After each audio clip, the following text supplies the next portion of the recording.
My name's Natasha Holt-Davey. I've been qualified for 12 years now.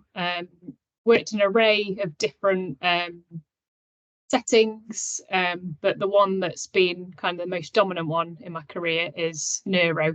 So both in an inpatient setting and a community setting.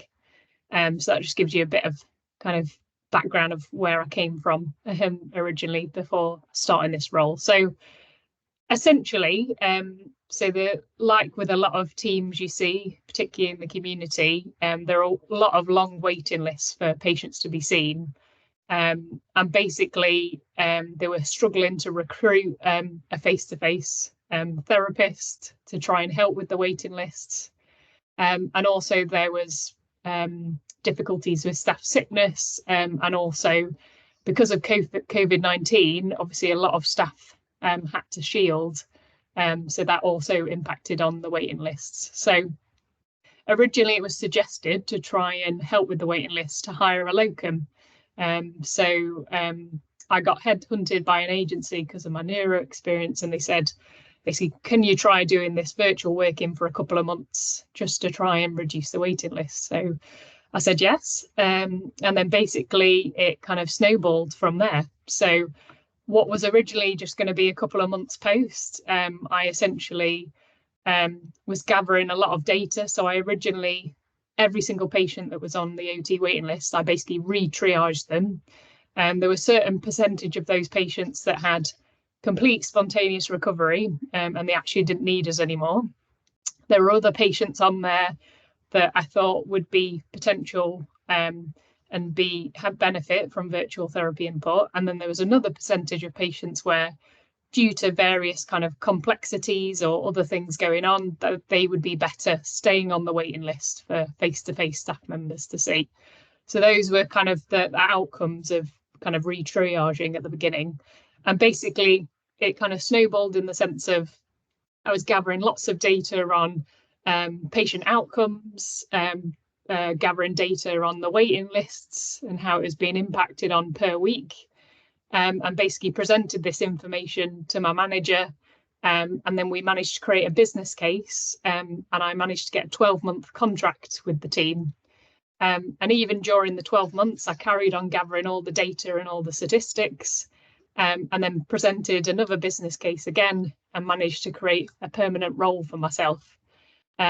So it's been amazing to start off with what was just a temporary role to now a permanent role in the NHS, working full-time virtually. So to go in more detail about it, so as you can imagine, myself included, have had a lot of things in my head that would be huge barriers and challenges, and I thought, actually, is virtual working going to be successful or not? And some of those barriers we've managed to overcome. So the biggest one that we thought about was digital poverty. So, you know, a large population of patients might not have access to the internet. So we were thinking, how do we access those patients? And our way round it was asking our rehab support workers, so our non-qualified staff, to go in and see the patients and basically bring in their work laptops or work mobiles to go to see the patients, and then me myself as the OT could still engage with the patient and do kind of virtual working and whatever kind of OT assessments needed for those patient groups. So it meant that they weren't missing out on being seen digitally by a therapist. It was just done a slightly different way. And obviously, although that involves still a face-to-face practitioner, it actually costs less money from the NHS sending in a rehab support worker compared to an OT. So we were still cost saving in that sense, which was really good. The other side of it was patient kind of demographics. So there was an assumption made that this kind of virtual working would probably only be for young adults or middle-aged adults. It couldn't possibly be for elderly, was kind of a huge assumption made. And really nicely, that was completely blown out the water. So a large proportion of patients I see are elderly, and a lot of them I see just one-to-one, so just me and them. And what's been really nice from that population is a lot of them have fed back and said they really like the digital consultations, because it's meant that they've got to practice a skill that they've always wanted to utilise and get better at, particularly from a social point of view, so that they can, say, FaceTime their grandchildren, for example. A second point of view, it's reduced their anxiety about having to leave the house or sometimes having someone come into their home. So knowing that they can still have support and therapy access via a screen means that they don't have to worry about as much as someone entering their home. Maybe they find it a bit too invasive, or alternative, them having to travel. And then the other side of it is patient engagement. So what's been really nice is every single patient that we've seen throughout these 2 years have engaged so well with kind of therapy input virtually, and none of them have turned around and said, oh, actually, this isn't working for me. I'd like to go back to face-to-face. All of them have engaged really well with it, and they've all managed to achieve their outcomes that they wanted to. And we did a comparison study of basically all my colleagues that go out and see patients and what their patient outcomes have been, and then a comparison of all the patient outcomes that I've done with my patients virtually. And essentially, it's exactly the same. There's been no difference in terms of people's recovery or how much they've improved by, whether it's face-to-face or virtually. So again, it just shows you that all these kind of barriers that we thought were there actually don't really exist anymore.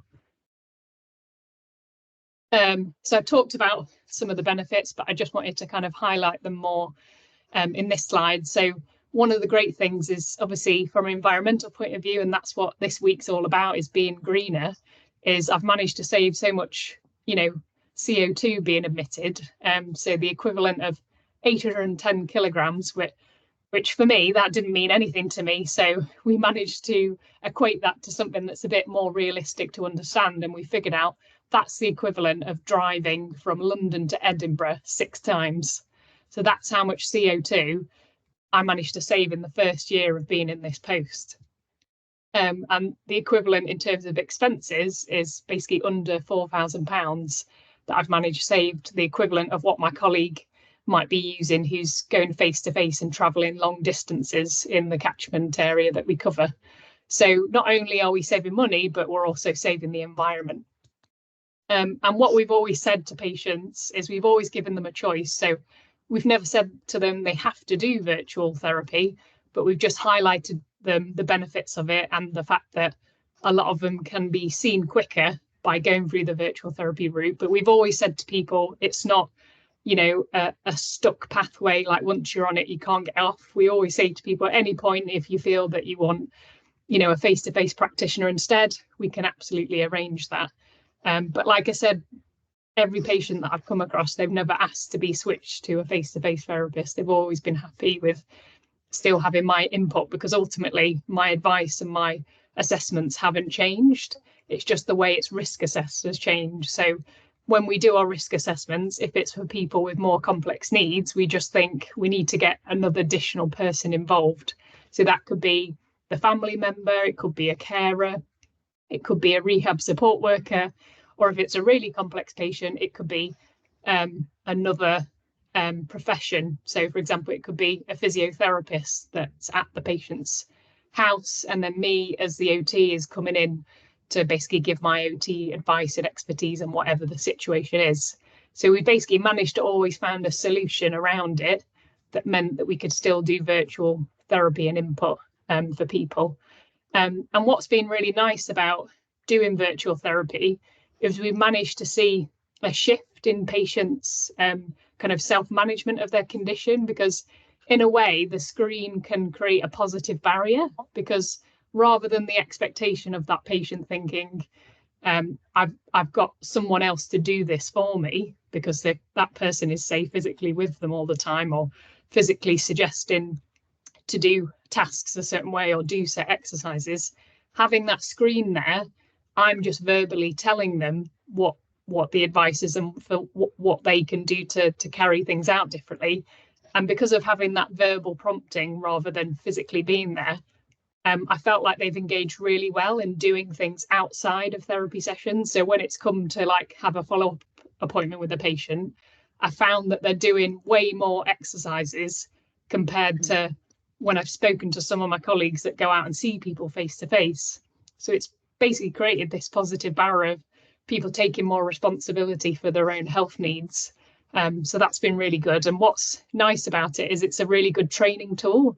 So I've had a lot of OT students with me, and it's been really nice for them to shadow me to see a different way of working. And alternatively, it's been really nice for them to see to be more autonomous. So, for example, I had a second year OT student to go out and do an initial assessment with a patient. And basically, they went to the patient's house on their own, but I was with them on a video link. So if the patient said anything that they weren't sure about or had any questions, I was there as a safety net. But actually, that student got to carry out something kind of independently, and they felt they were kind of less nervous doing it because they didn't feel like they had someone physically standing over them watching them do an assessment. Again, it was like this positive screen barrier of me still being there as a backup, but actually not feeling as nervous, kind of stood in the same room as them.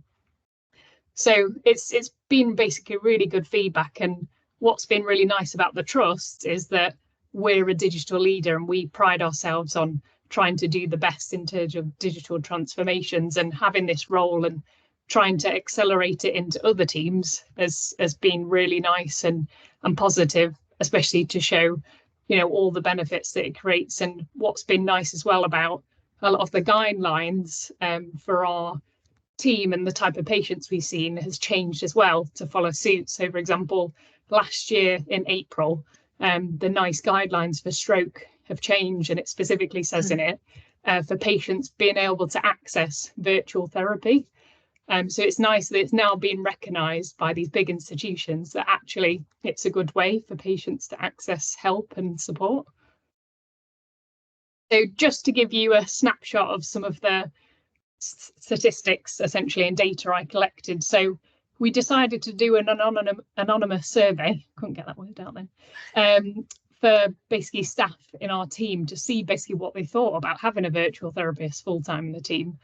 And what was really nice that came back from the anonymous survey is that 80% of them felt that improved their well-being, because essentially what they found is seeing the waiting list massively reduce made them feel less anxious and less pressurized to see patients and rush through kind of their caseloads. So basically having someone help towards reducing the waiting list made them feel much less stressed and much happier at work.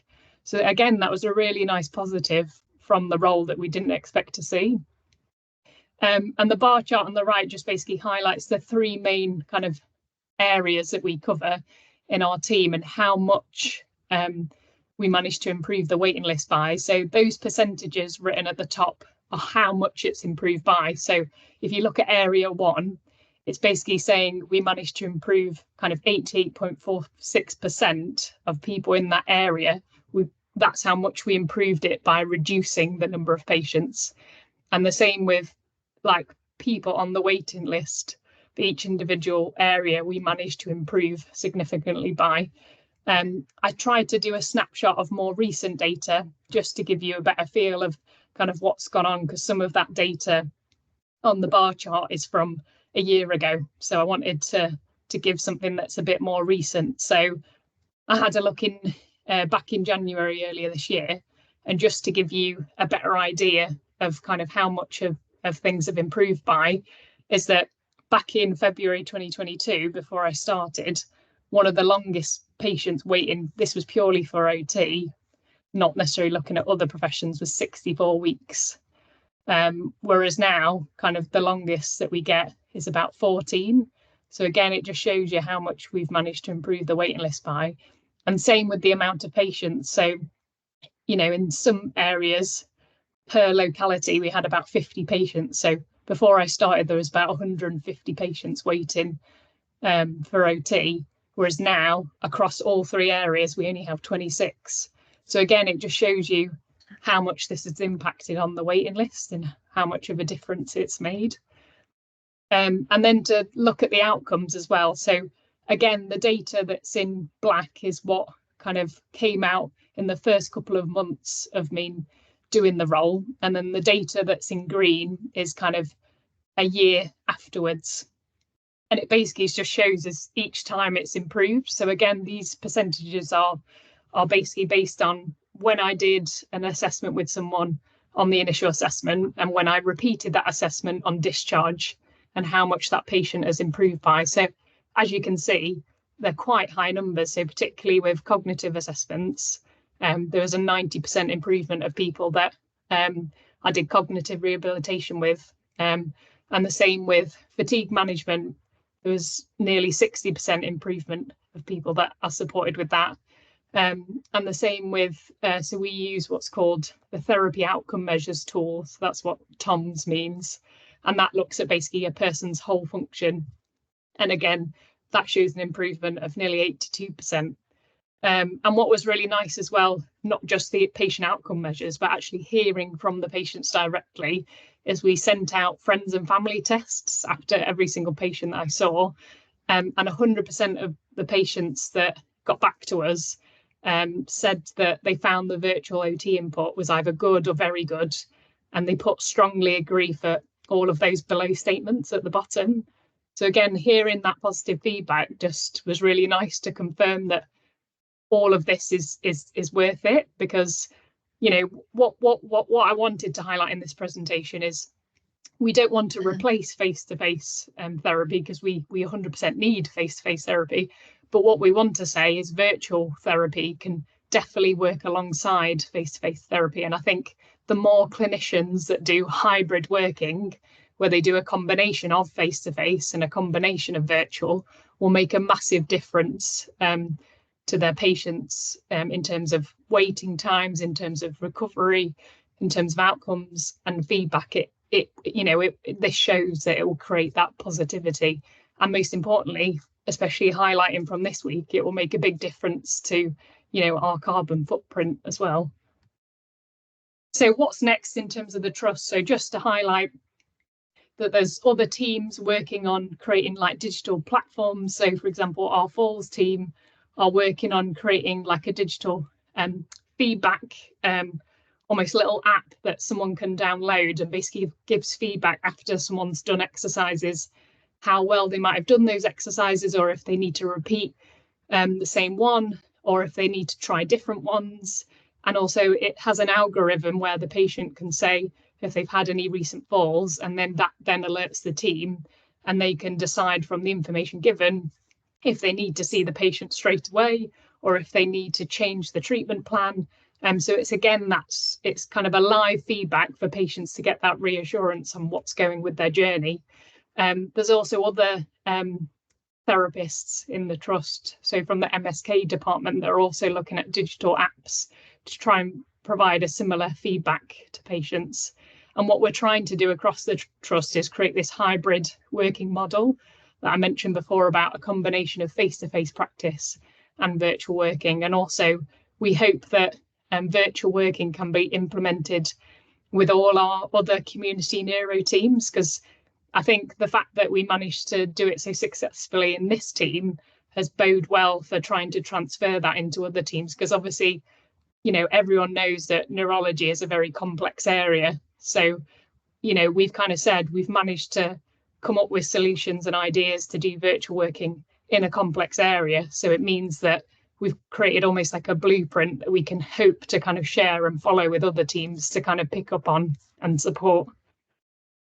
I just wanted to give you my email and contact details, just if you've got any outside of this. Obviously we'll answer questions at the end, but I just wanted to give you my email address if you've got any questions of how you can set up virtual working in your practice, or if you've got any additional practical tips, questions that you want answering, please feel free to email me. I'd love to help as many people as possible try and get into virtual working more.